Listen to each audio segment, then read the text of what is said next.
Oi, estamos aqui tentando dar continuidade ao projeto dos bate-prontos, que eu não dei conta pessoalmente de fazer outros depois daquele, mas vamos ver se agora sai. Então, lembrando que todo mundo, por favor, veja antes o vídeo de advertências, falar hoje um pouquinho mais sobre mercadoria, valor de uso, valor de troca, que é um tema sobre o qual tem muitas dúvidas, né? Então, lembrando, antes, a gente está partindo do suposto, e aqui colocando já questões que foram enviadas por pessoas que estão acompanhando o curso, né? A gente está partindo do suposto, então, ao descascar a cebola, noto que ambos os valores de troca de uso estão cristalizados na mercadoria. Marina, eu posso afirmar isso? Sim, você pode afirmar isso, tá bom? Então, tanto o valor de troca quanto o valor de uso estão cristalizados em qualquer mercadoria que a gente olhe ao nosso redor, no sentido de que eles existem, né? No próprio corpo da mercadoria, seja ele um corpo físico que a gente pode tocar, ou seja, uma existência material que não dá para a gente pegar, né? Que são as mercadorias intangíveis, como os serviços, por exemplo. Eles também têm valor de uso e valor de troca, está cristalizado no sentido de estar objetivado, né? O valor, na sua dupla dimensão, tanto de uso quanto de troca, ele é a objetivação de trabalho humano. Então, ele não é nada além de trabalho humano sob outra forma. Trabalho humano esse que é condicionado historicamente, né? Que vai se dar sob determinadas relações sociais. Então, o próprio valor, ele é trabalho, também na dupla dimensão desse trabalho. Então, sim, é isso que a gente está colocando aqui, né? Os objetos, então, são desprovidos de valor por si só, pergunta o Leandro. Sim, né? Não é o objeto em si que tem valor, mas sim, isso é uma construção social. O objeto nem existiria dissociado da sociedade, né? O objeto só existe da maneira que ele existe, portanto, ele não pode nunca ser dissociado dessas relações, né? É esse conjunto de relações sociais que a gente estabelece com outros seres humanos e que vão fazer parte da produção, da circulação e do consumo de tudo aquilo que a gente precisa para reproduzir nossas próprias vidas, e que no capitalismo vai se dar através da mercantilização, é isso que vai determinar a existência do valor. O valor não é algo abstrato no sentido de não existir, né? Não é algo que está pairando aqui, não é um espírito que pula na nossa cabeça, né? E não existe por si só, nem faz parte da fórmula química do objeto, né? Ele é uma construção social, tá? Então, a gente está tomando isso como pressuposto. Quem não tiver acompanhado bem isso, por favor, assiste aí, vamos colocar os cards, a aula 1 do curso, e os 2 vídeos de temas para debate sobre materialismo, tá? Então, isto posto, tem aqui a pergunta do Lucas, que fala no ponto 1 do primeiro capítulo, Marx afirma que descobrir os aspectos úteis de algo e encontrar a medida social para a quantidade desse algo são atos históricos. O que isso significa que é um ato histórico? Vou pedir para vocês voltarem aí nos vídeos do materialismo, quem ainda tiver alguma dificuldade de entender o que é ato histórico, mas lembrar que sim, é dessa dupla dimensão que o Marx está falando, e que eu acabei de falar, né? Então, ele diz que é historicamente construído, no sentido de ser construção humana e, portanto, um ato histórico, né? Que existe concretamente como fruto da praxis humana, é historicamente construído tanto o aspecto útil de algo, quanto a medida social para a quantidade desse algo, ou seja, tanto as qualidades que fazem de alguma coisa útil, né, tem aqui aveia comida, tanto as qualidades que fazem de alguma coisa útil para a gente, né, quanto as quantidades nas quais a gente vai poder ter acesso, né, a todas essas coisas que são úteis. Então, tanto a dimensão qualitativa quanto a dimensão quantitativa das mercadorias são historicamente determinadas. Inclusive, a própria mercantilização é historicamente determinada, né? Embora tenha havido mercadorias em outras sociedades, em outras formas de organização social humana, nunca a mercantilização, para além do capitalismo, apenas no capitalismo a mercantilização é o elemento mais essencial da reprodução da vida humana, tá? Então, sim, ele está falando do ato histórico em relação à mercantilização nesse duplo aspecto, né? Que tanto uma coisa quanto a outra são socialmente determinadas. E isso vai ser muito importante da gente lembrar para responder as perguntas que vem aqui na sequência do nosso bate-pronto, tá? O Guilherme, ele vai fazer a seguinte pergunta que tem a ver com isso. Ele vai falar como o capitalismo molda os valores de uso. Acho que é muito importante, poderia ter uma live inteira sobre isso, não teremos, né? Mas acho que é muito importante a gente lembrar que o capitalismo é uma construção humana. Porque às vezes quando a gente fala o capitalismo molda os valores de uso, no sentido de que há coisas, né? Na verdade, tudo, né? Tudo que existe nessa sociedade existe só nessa sociedade. Então, é tudo moldado por essa forma societária, né? Embora seja uma forma societária contraditória, na qual alguns elementos do que existe podem ser também germe para uma construção nova. Pode ser que a gente, a partir das contradições dessa sociedade, venha a construir algo novo, né? Porque a gente está fazendo história o tempo todo e a nossa praxis pode ser reiterativa daquilo que existe apenas, mas ela também pode ter um conteúdo revolucionário que traz o novo, né? Então, nesse sentido, tudo que existe só dentro da sociedade capitalista, não são apenas algumas coisas que têm a ver com o capitalismo, né? Inclusive as nossas práticas mais revolucionárias, elas também são determinadas pelas contradições do próprio capitalismo, né? Então, é o que eu falei para vocês, sei lá, vou mostrar aqui de novo os lencinhos da minha parede, né?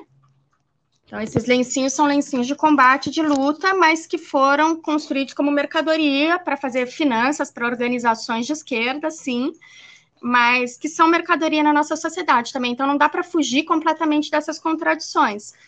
Isso é muito importante para a gente pensar sobre a transição para o socialismo, considerando, na verdade, também a transição de distintos modos de produção para o capitalismo, como ele subverteu outros modos de produção. Porque existe um debate muito grande sobre o capitalismo dependente, e se no capitalismo dependente a gente teria resquícios do passado, né? A gente teria coisas que são só resquícios do passado e que se mantêm de alguma maneira como elementos arcaicos na nossa sociedade, que estão aí, tipo, escravidão já devia ter acabado, mas se mantém através do racismo, a superexploração no campo e tal. Isso tudo não é só resquício do passado, porque isso tudo existe hoje. E só o que existe, existe. Isso são elementos do presente, né? No sentido de vir do passado, toda a história presente vem do passado.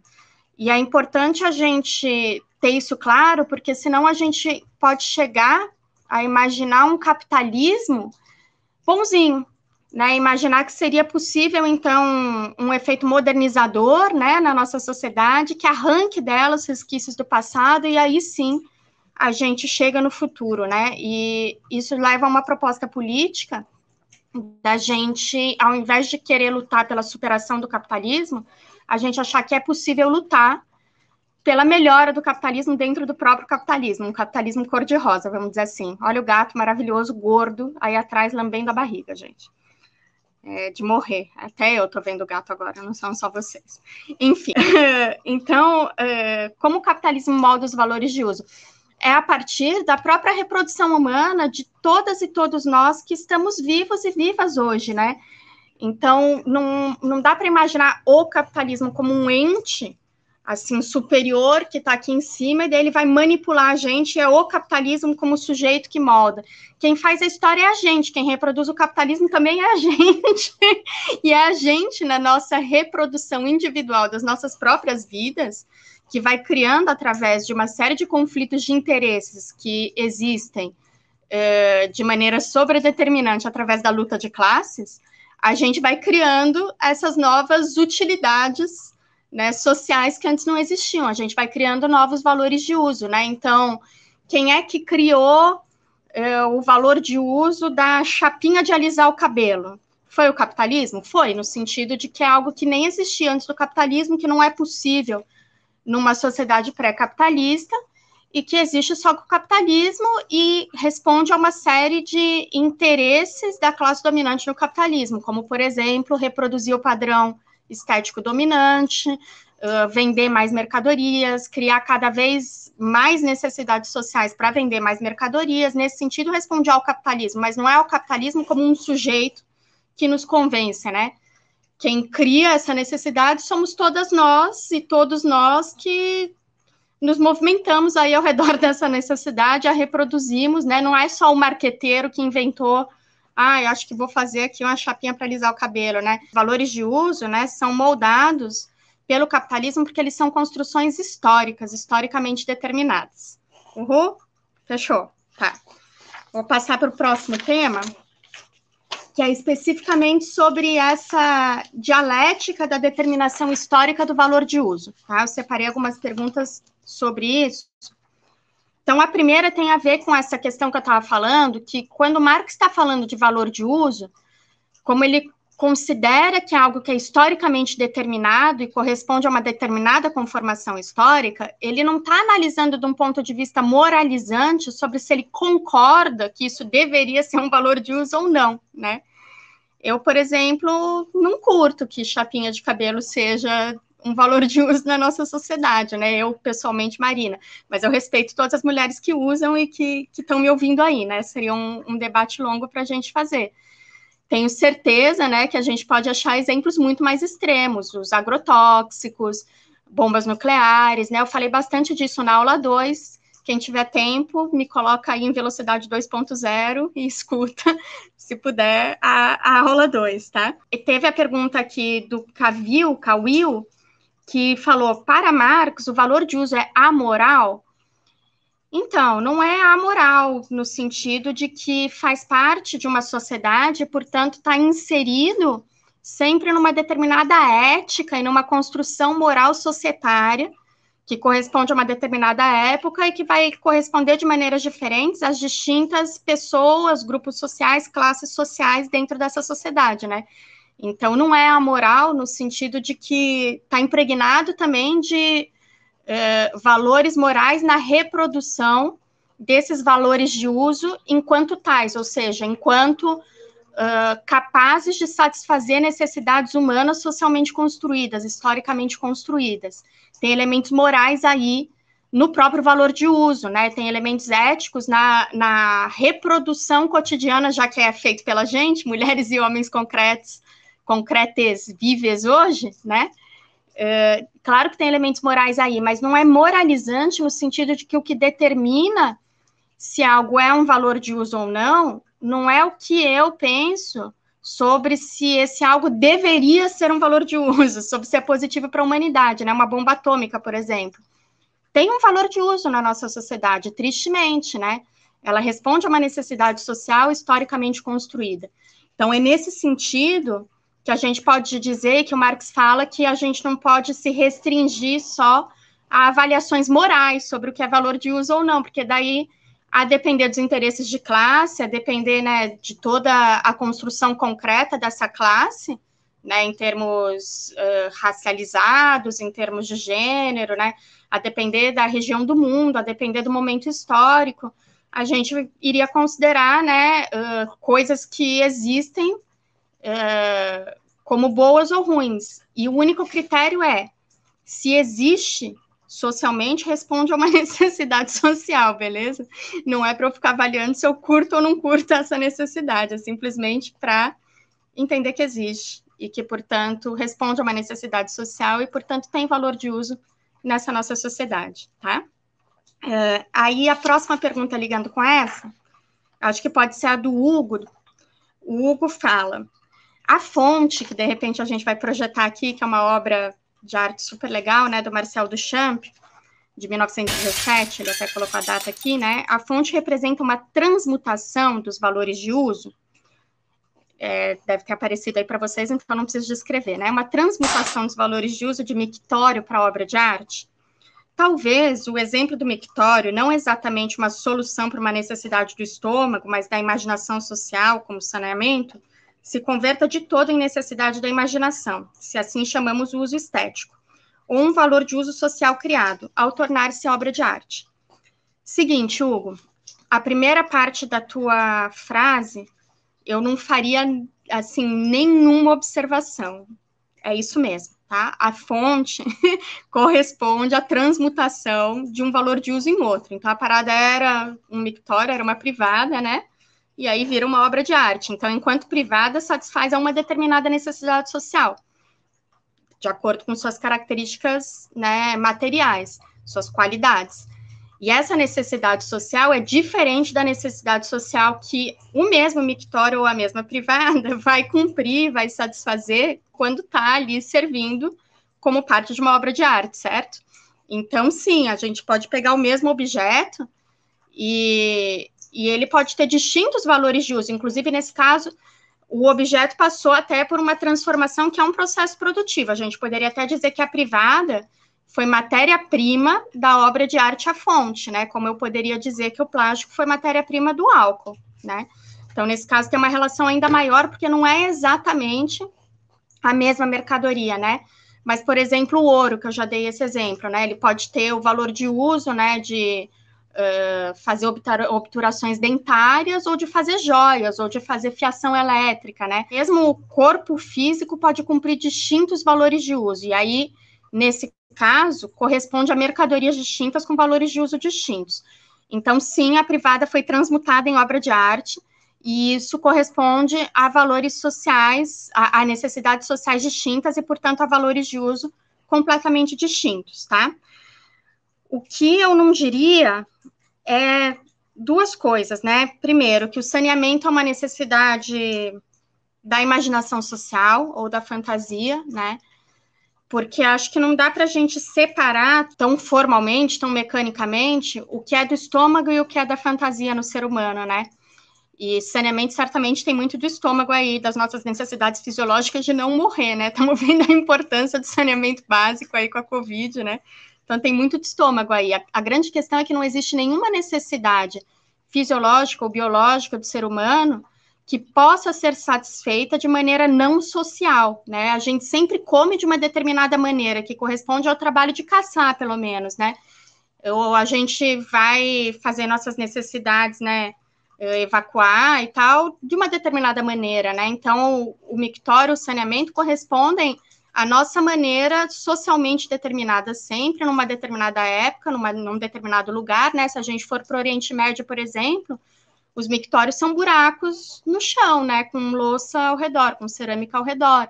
Se a gente for para o interior do Brasil, né? A gente encontra aquelas casinhas, os banheirinhos, né, fora da casa com o poço, enfim, é sempre socialmente determinado, né? Então fica aí a dica de novo dos vídeos do materialismo que falam sobre isso, tá?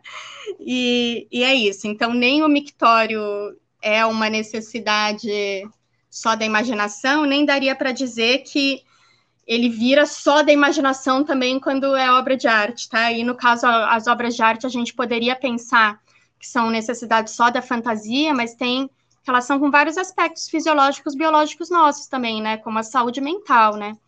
Então, eu tenho certeza que eu tô menos saudável agora, estava até comentando com um amigo agora mesmo, que faz um mês que eu não encosto no meu saxofone.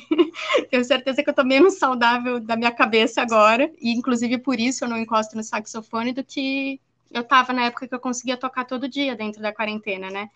Então, acho que não dá nunca para a gente dissociar. O negócio do Marx é colocar que, ao mesmo tempo do estômago e da fantasia, para a gente entender que essas necessidades não precisam ser necessidades só biológicas, mas uma grande ruptura do marxismo com toda a filosofia, né, ocidental é reconhecer que o ser humano, nesse aspecto, é diferente de outros animais, né, e que a gente é, de fato, um ser social numa dimensão, pelo menos, muito maior do que outros animais. E isso não significa apenas coletividade, não significa só que a gente precisa de outros seres iguais a gente, né? As abelhas também precisam. Significa que a gente transforma a realidade de uma maneira especificamente humana para reproduzir as nossas próprias vidas. Essa maneira é o trabalho, tá? Depois a gente debate mais isso. Na aula 9, que ainda não foi, e que vai ser esse sábado, a gente vai debater o que é o trabalho, tá? Bom, então passamos para a próxima pergunta. Como entender o valor de uso da arte abstrata? Acho que eu já respondi, né? Ele é socialmente determinado, né? E não importa se uma determinada pessoa entende ou não entende a arte abstrata, gosta ou não gosta da arte abstrata, né? Ela existe e ela responde a necessidades sociais, tanto da fantasia quanto também do estômago, né? Numa construção social. Aí, a próxima seria da Lúcia, que ela diz, essa última foi da Mariana, tá? Aí a da Lúcia diz, se um objeto qualquer tem para mim valor sentimental, eu posso considerar que esse valor é um componente, ela colocou entre aspas, do valor de uso do objeto? Ou não é? Porque só para mim o objeto tem esse valor a mais, mas para o outro que vai trocá-lo comigo, isso não vai valer, né? Acabou a bateria do meu computador, a gente vai ter que fazer um corte aqui, gente, que eu não sei se ainda está gravando. Peraí. A partir daqui, a resposta. O valor sentimental que um objeto pode ter ou não para você não vai contribuir para a sua possibilidade de vendê-lo para outra pessoa, tá?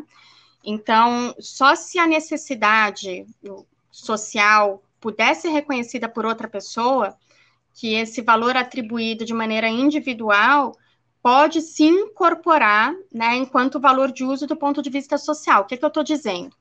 Tem aqui uma outra pergunta que vai juntar com essa, que eu vou ler agora e respondo com as duas ao mesmo tempo. Do Vinícius, ele fala, mas e uma fotografia de uma memória individual? Tem valor de uso único? Né? Você nunca vai conseguir vender a fotografia de uma memória individual, né?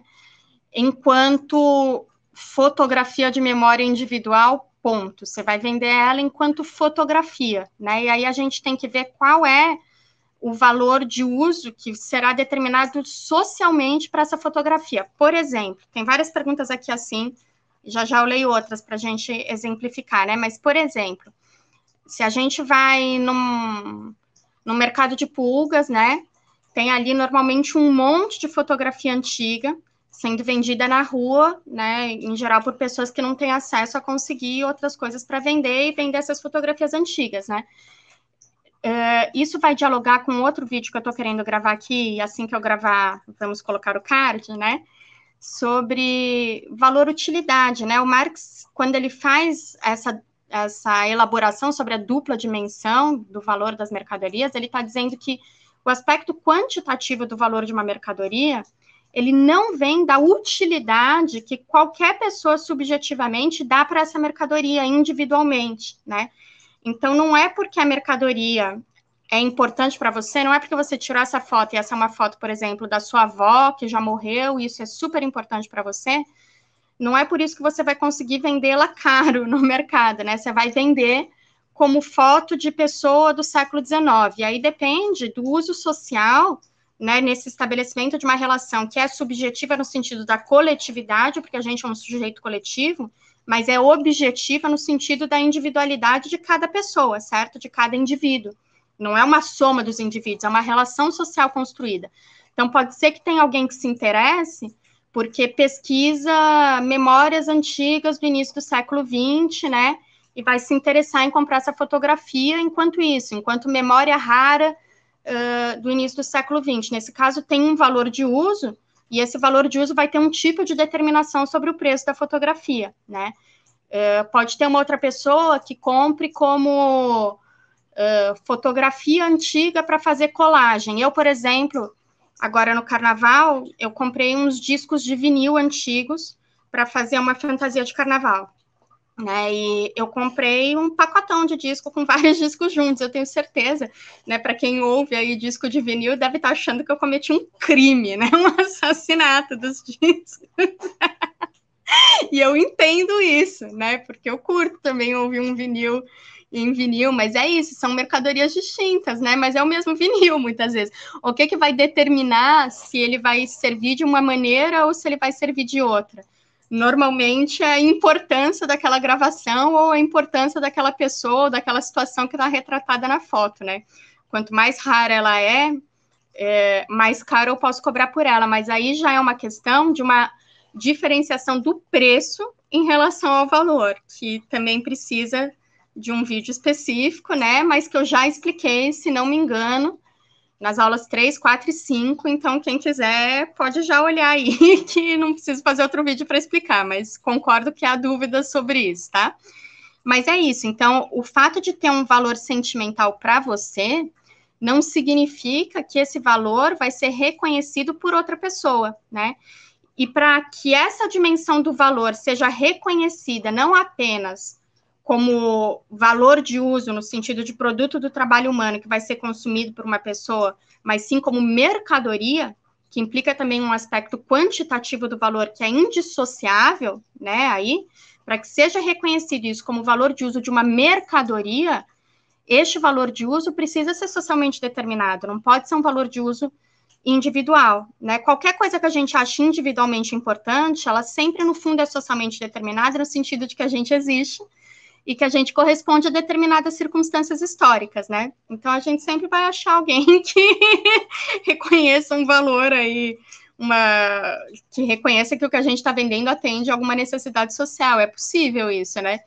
Mas não necessariamente a mesma necessidade social que você estava querendo que atendesse. Não é porque é a foto da tua avó querida que isso vai ter uma representação quantitativa do valor maior, tá? Então, é isso. Aí, outra pergunta que dialoga com isso é a da Carolina, que ela disse: como se encaixaria na teoria do Marx uma mercadoria que perdeu seu valor de uso primeiro? Exemplo, uma máquina de escrever hoje não seria útil, mas tem um valor abstrato, sentimental, histórico, etc. É isso que eu acabei de falar, tá?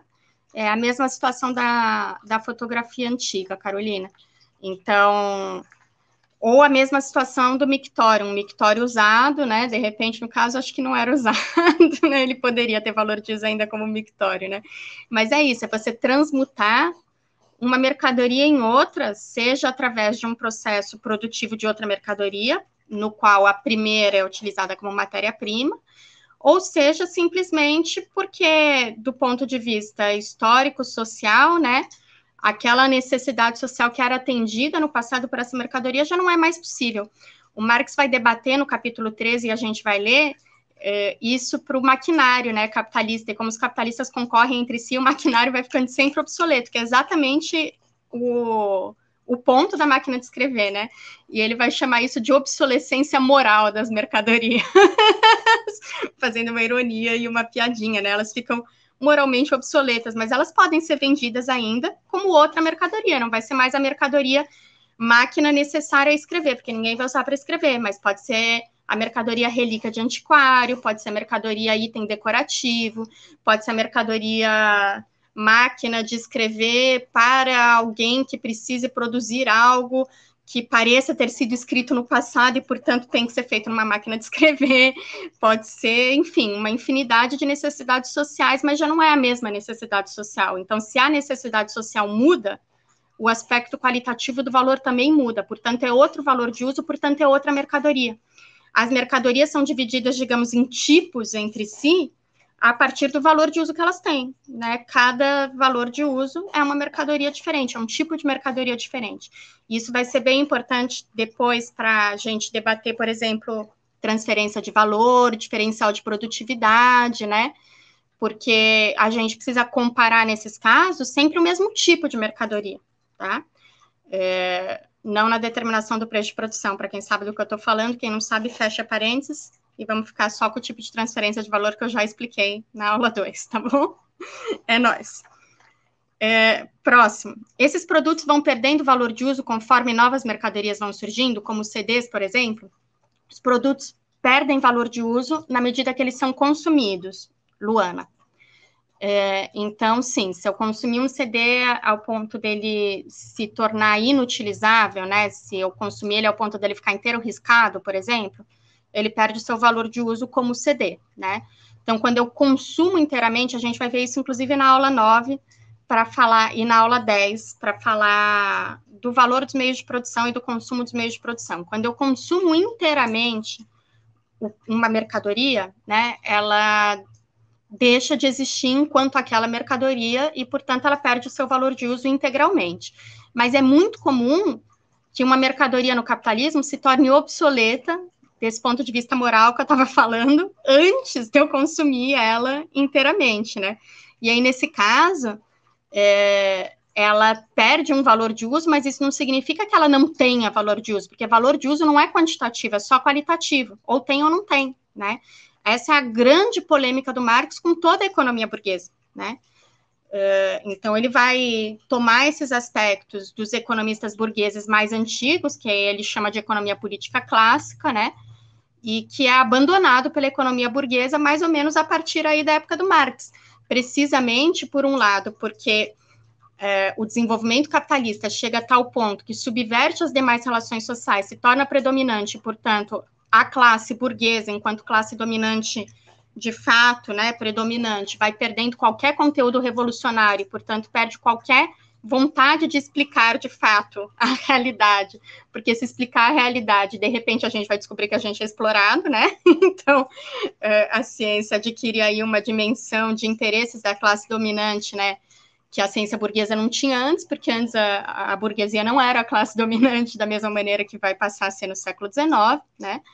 E também porque surge o próprio marxismo, né? Então, a partir do marxismo, falar que o valor vem do trabalho, falar que existe uma dimensão objetiva no valor, é necessariamente levar a gente a pensar como, né? E a chegar aí à conclusão de que existe mais-valia, de que existe exploração, né? Então, a partir do fim do século XIX, a teoria burguesa nunca mais tocou em valor trabalho, é só valor utilidade para cá e para lá, e mereceria, sim, um debate específico isso, mas é bastante complexo, né? É isso, né? Esses produtos, eles perdem o valor de uso como CD ou como máquina de escrever, mas isso não significa que não possa vir a ter outro valor de uso, caso esse outro valor de uso seja socialmente reconhecido, nem que seja para uma pessoa como eu comprar um pacote de CDs e usar para fazer uma fantasia de carnaval. Tá bom? É nóis, é isso. Tá. A Mariana também perguntou da obra de arte, já foi. Aí, o Getúlio, ele vai falar do valor de uso de uma garrafa de água no deserto e se ele é o mesmo que no nosso dia a dia, que é um tema que eu mesma trouxe na aula 2, né? E não, não podemos considerar que é exatamente o mesmo valor de uso, né? Porque num caso você está vendendo aí a mercadoria água para, sei lá, matar a sede, e no outro você está vendendo a mercadoria água para não deixar de morrer, né, e tal. Mas é uma situação muito extrema, né, da qual a gente está falando, né? E, assim, provavelmente não seria nem a mesma água, né? Provavelmente a água que é vendida aqui, que eu posso abrir a torneira e sai, não é nem a mesma água que poderia ser vendida no deserto do Saara. Então, é uma coisa tão hipotética, tão idealista, né? Tipo, de onde vem a água no deserto do Saara, né? Deve dar muito mais trabalho para conseguir também, né? Deve ter um processo de produção diferente. Então, tem mais ou menos trabalho inserido na produção de cada copo d'água aí, né? É diferente ter acesso à água, né, numa região como a nossa, né, que é uma das maiores bacias hidrográficas do mundo, né, enfim, temos algumas das maiores bacias hidrográficas do mundo, ou você querer um copo de água no deserto do Atacama ou no deserto do Saara, deve realmente estar incorporado muito mais trabalho nesse copo de água, do ponto de vista da determinação do valor dele mesmo, né. Além disso, pode haver, sim, uma diferença de preço, que é aquilo que eu falei, né, o valor é essa base objetiva, né, da quantificação, né, das mercadorias, ou seja, é a base objetiva desse aspecto quantitativo do valor. Trava-línguas, né? Enfim, ele é a base dos preços, tá? Falando em bom português. O valor de troca, essa dimensão quantitativa do valor. Isso não significa, tem muita interpretação equivocada, que toma o valor como média dos preços para qual os preços tenderiam. Isso é a economia burguesa que acha, tá? Que existe uma oscilação e que sempre vai tender para um nível de equilíbrio. A economia de equilíbrio é a economia burguesa, tá? Marxismo, vamos jogar fora o equilíbrio idealista burguês, tá? Que é um dos motivos pelos quais a teoria do valor-utilidade não tem o menor cabimento, porque suporia que a gente tivesse que estar o tempo todo imaginando na nossa cabeça equilíbrios imaginários para atribuir valor subjetivo às coisas e entender como que a somatória de todos os valores subjetivos vai levar a um valor socialmente determinado, tá? Então, não é exatamente a mesma mercadoria, porque o copo d'água nas duas situações deve ter processos produtivos muito distintos, tá? Para chegar ali. E, fora isso, existe sim uma questão de oferta e demanda que pode fazer variar o preço. A soma de todos os preços, né, tem que corresponder de alguma maneira à soma de todos os valores. Nesse sentido, dá para a gente falar dessa questão média, né, do valor em relação ao preço, mas não no sentido de que tende necessariamente, que o preço tende para o valor de troca, tá? Isso teria que ser objeto também de um outro vídeo, não vou aprofundar aqui, tá, Getúlio? Mas acho que a tua pergunta em si já tá respondida. Nádia, mas existem valores de uso que são, por dizer, vitais, e outros por dizer supérfluos. Como se discute ou mensura essa diferença? Da maneira que eu falei no início, de maneira não moralizante. É o que eu considero vital ou não, ou o que eu considero supérfluo ou não, não é a mesma coisa, tá? E não existe quantidade de valor de uso. E essa é uma das maiores contribuições do Marx, como eu disse, é uma das maiores porradas que ele dá na teoria econômica burguesa, tá? Se é útil socialmente, tem uma dimensão qualitativa do valor aí e tem valor de uso. Só que o que vai determinar o aspecto quantitativo desse valor não é a utilidade das mercadorias, é a quantidade de trabalho no sentido abstrato, socialmente incorporada a essas mercadorias, tá? Então, o valor de troca, ele é a expressão dessa quantidade de valor, dessa quantidade de trabalho que foi objetivada nas mercadorias, ok? Então, é isso. Como que a gente vai considerar? Vale mais um pacote de feijão do que um tijolo? Vale mais um pacote de feijão do que uma roupa? Vale mais um pacote de feijão do que uma chapinha de cabelo? Sei lá. Né? Inclusive, se eu for chegar nessa questão subjetiva, a nossa sociedade é tão doida que deve ter gente que deixa de comprar o feijão para ter a chapinha de cabelo, sabe? É isso. Não é para a gente olhar de maneira moralizante, né? Tem teóricos da economia burguesa que fazem gráficos de valor-utilidade bizarros, assim, tipo, atribuindo números mesmo. Tal coisa vale 1, tal coisa vale 2. Aí melhorou um pouco a teorização depois das críticas no fim do século XIX, início do século XX, mas mesmo assim o princípio é o mesmo, né? São duas curvas que, por pressuposto geométrico, né, tem infinitos pontos, cada uma delas, cada ponto é uma pessoa, e aquela curva, portanto, representa a somatória das vontades dos indivíduos, né? E isso é um pressuposto extremamente idealista que não corresponde em nada à realidade. E eu acho muito surpreendente o quanto a ideologia dominante é de fato dominante, o quanto o fetiche da mercadoria é poderoso, para a gente seguir achando que o valor vem da utilidade, quando os pressupostos que a gente precisa assumir para dizer que o valor vem da utilidade em termos quantitativos são muito menos verossímeis, factíveis, e não tem como tomar a prática como critério da verdade, né, do que entender que o valor vem do trabalho, né. Nada existe se não tiver trabalho, então é o trabalho humano que incorpora valor a tudo que existe, né. Algo só pode ser útil, e aí é uma questão de entender o valor também não só no aspecto quantitativo, e não só como base de um sistema de preços, é entender valor como construção social, como ato histórico, né? Como história humana, nada que existe poderia ter valor para a humanidade, só foi produzido porque algum tipo de valor para a humanidade tem, senão não teria sido produzido, certo? E nada que existe poderia ter valor para a humanidade sem ser produzido, o valor vem do trabalho humano, tá? Então, é isso. Sim, existem valores por dizer vitais, valores por dizer supérfluos, tá? Eu posso ter todo um debate sobre o que é vital e o que é supérfluo, no sentido de que o capitalismo vai incentivar cada vez mais o surgimento de novos valores de uso pela necessidade de vender mercadorias, porque a gente já viu também na aula 2, 3, 4, nos vídeos do materialismo, várias vezes, que no capitalismo o valor de uso está subordinado ao valor de troca, né? Então, eu poderia fazer essa crítica, mas eu não devo usar essa crítica para achar que é isso que determina o aspecto quantitativo do valor, tá? Teve, inclusive, alguns marxistas que fizeram isso historicamente, alguns que eu respeito muito, como eu já disse, por exemplo, o Paul Baran e o Paul Suisse, e eu, Marina, considero que está completamente equivocado. esse aspecto, tá? Eu adoro eles e eu provavelmente nunca vou produzir algo da qualidade do que eles produziram, né?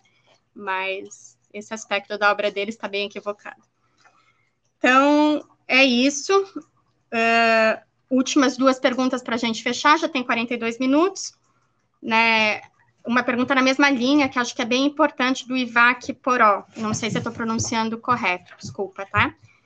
Quando a obra intelectual de misóginos, racistas e elitistas é enaltecida, não são enaltecidos o valor de uso social da estrutura racista, machista e elitista? Em termos do que a gente está debatendo aqui, que é valor, não exatamente, tá? Em que sentido? Sim e não, tá? Vamos para a dialética, né? Em que sentido?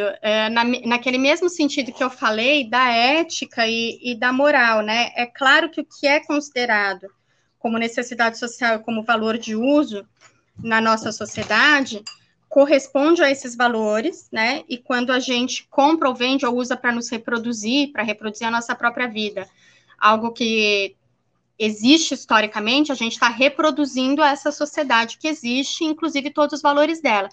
Mas não é o racismo ou a misoginia que são a mercadoria, e o que tem valor de uso é a mercadoria, tá? Então, essas são bases éticas de fundo que são reproduzidas através da mercantilização, mas não são elas mesmas que são vendidas enquanto mercadoria. Então, não dá para dizer que é o racismo que está sendo reproduzido enquanto valor de uso, tá? Mas dá para dizer que a gente está reproduzindo uma necessidade social de racismo, porém sem usar o termo valor de uso, porque o termo valor de uso, ele está relacionado ao aspecto qualitativo do valor de uma mercadoria, e o racismo não é mercadoria em si, né? A gente até poderia pensar em alguma situação na qual ele fosse, mas no momento não me ocorre nenhuma. Em geral, são mercadorias, coisas, né, que estão conformadas eticamente pelo racismo, assim como estão conformadas eticamente pelo individualismo, pelo consumismo, né, e por várias outras dimensões éticas da sociedade capitalista que se reproduzem na medida que a gente reproduz a própria mercantilização. Então, sim, ao consumir e produzir essas mercadorias, a gente está reproduzindo também a sociedade capitalista, mas não é tão simples, né, como deixar de consumir.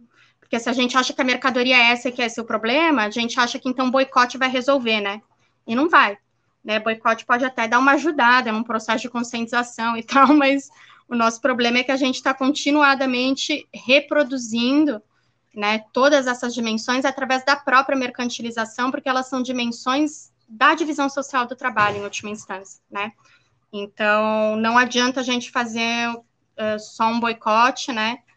E, embora seja importante, claro, a gente debater, né, a produção das mercadorias que a gente está vendo. Teve uma outra pergunta em relação a isso, né, do boicote, e então estou encerrando aqui agora essa live com a última do Túlio, que fala da descartabilidade programada dos produtos, que é um processo atual do nosso tempo, a tal da obsolescência programada, né?